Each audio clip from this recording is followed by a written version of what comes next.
Have you ever heard of two sisters who walked away from wealth, comfort, and social status just to speak out for what was right? Sarah and Angelina Grimké weren't just rebels, they were visionaries. Born into a powerful slaveholding family in the South, they chose exile over silence, becoming some of the first women in American history to publicly fight for both abolition and gender equality. Check this out. Have you ever heard of two sisters who turned their backs on immense wealth and privilege to fight for the freedom of others? Let's talk about Sarah and Angelina Grimké, two of the most daring and influential activists you've probably never learned about in school.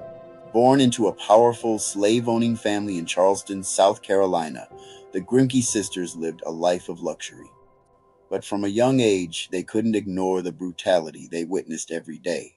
Sarah was once caught and punished for a simple act of humanity, teaching an enslaved girl how to read.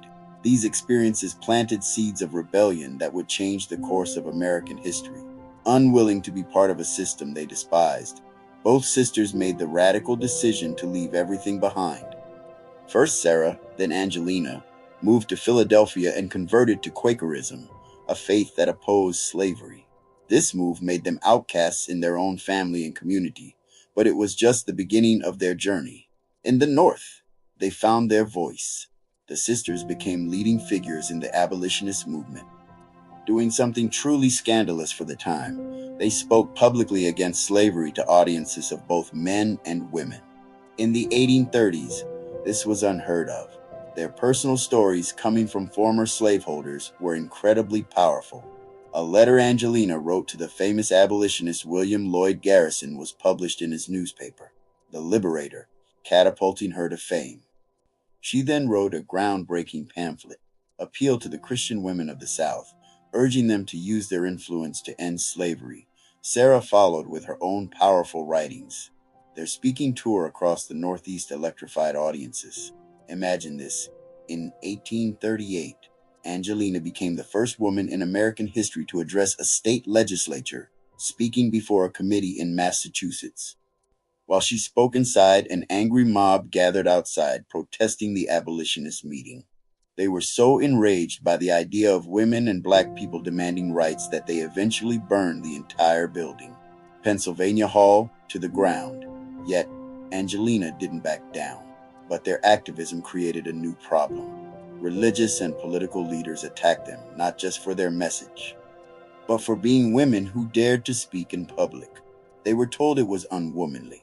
Even some of their male allies in the abolitionist movement wanted them to be quiet about women's rights, fearing it would harm the main cause. This backlash was a light bulb moment for the sisters. They realized they couldn't fight for the rights of the enslaved without also fighting for their own right to be heard. This is where their legacy becomes twofold. Sarah Grimké penned one of the first major feminist documents in America, her letters on the equality of the sexes. She argued that women were not inferior to men and deserved the same rights and opportunities. They were pioneers, connecting the fight for racial justice with the fight for gender equality over a century before it became a mainstream idea. After Angelina married the abolitionist Theodore Weld in 1838, the sisters mostly retired from public speaking, but they never stopped working. They co-wrote a hugely influential book, American Slavery as It Is, which was a collection of first-hand accounts from Southern newspapers that exposed the true horrors of slavery. It became a bestseller and a vital tool for the abolitionist movement. Even in their later years, their commitment never wavered. In 1868, they made a shocking discovery. Their late brother had fathered 3 sons with an enslaved woman. When they found their biracial nephews, the sisters didn't hesitate. They welcomed them into their family and paid for their education, living out the principles of racial equality they had fought for their entire lives. And just 2 years later, they defiantly walked into a polling station and attempted to vote, challenging the laws that denied women suffrage.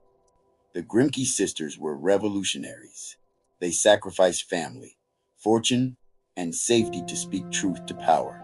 They understood that all injustice is connected and laid the groundwork for both the civil rights and women's rights movements. Their story is a powerful reminder that real change often comes from those willing to risk everything for what is right. Thank you so much for watching.